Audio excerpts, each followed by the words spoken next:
Those who do not have enough are unhappy. Those who have too much are unhappy. And those who have what they need only are very ambitious to improve the situation.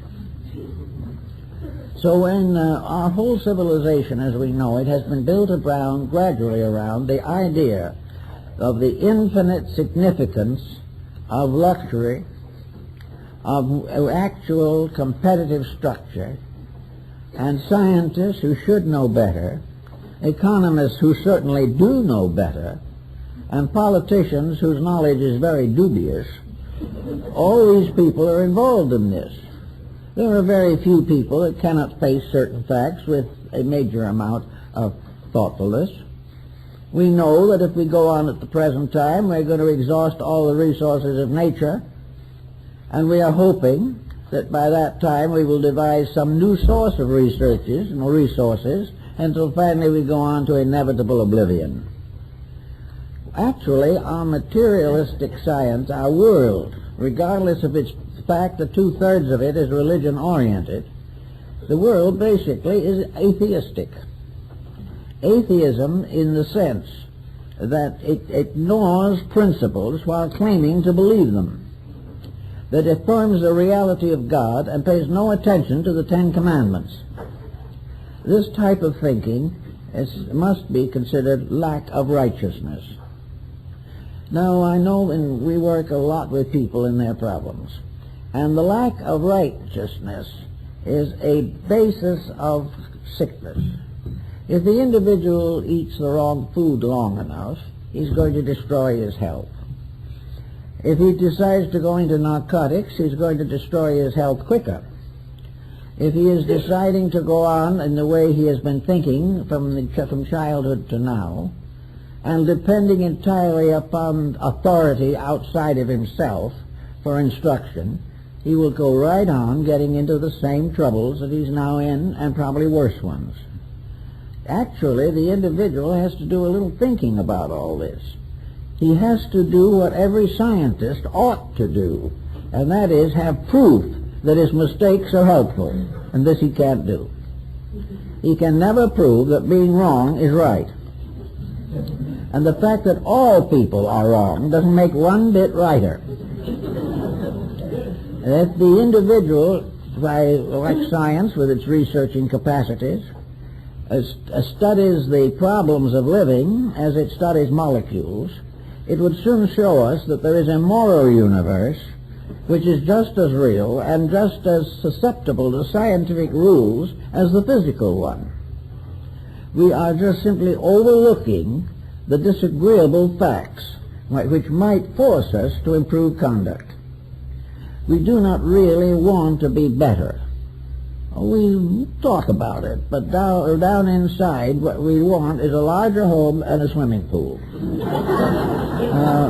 hope we can get it honestly. We are very unhappy at the government for taxing us with questionable responsibilities.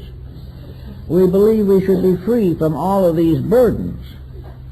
But what do we do to solve these burdens in our own thinking? A person who is in trouble, after a little while, begins to develop mental difficulties. Now, there are a great many people wandering around the earth in almost every level of society who are not actually insane, but they are intensely neurotic. And neurosis becomes a terrible detriment to character. Neurosis allows the mind to take in food that is poisonous. It does the same thing with the mental and emotional life that we think of in junk calories. The neurotic individual gradually develops all kinds of attitudes. Some neurotics go into religion intensively, develop all kinds of psychic experiences and try to live by them. Most of these people are in trouble. Others simply declare themselves to be basing their lives upon some kind of a philosophy, like Marx or Engels, and they're in trouble, like the countries that are trying to live by them now. Everyone is in trouble because they have not recognized that honesty is the basis of survival. Honesty interferes with a quick profit. But when everyone thinks of nothing but a quick profit, humanity collapses. It just isn't built that way. Absolutely true in nature is everything has use. Right use develops and protects and evolves.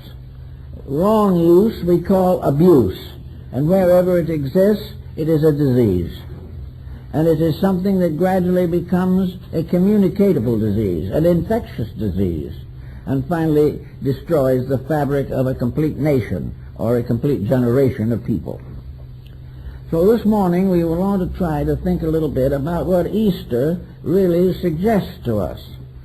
First of all, it is a statement for hundreds of millions of Christians of the hope of resurrection. It is the final internal experience or acceptance of the victory of the divine over the human. It is the final statement that while the body is temporal and impermanent, the dweller in the flesh is eternal. And it is this rising of the self over the illusions of existence, the release of the inner life from slavery to appetites and ambitions, the resurrection of realities, of integrities, and of the final spiritual rules which govern all things.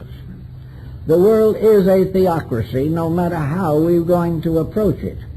And materialism is nothing but a handmaiden, which if properly used will make life more comfortable and pleasant. But if it takes over the authority of the living, ends in war, revolution, and destruction.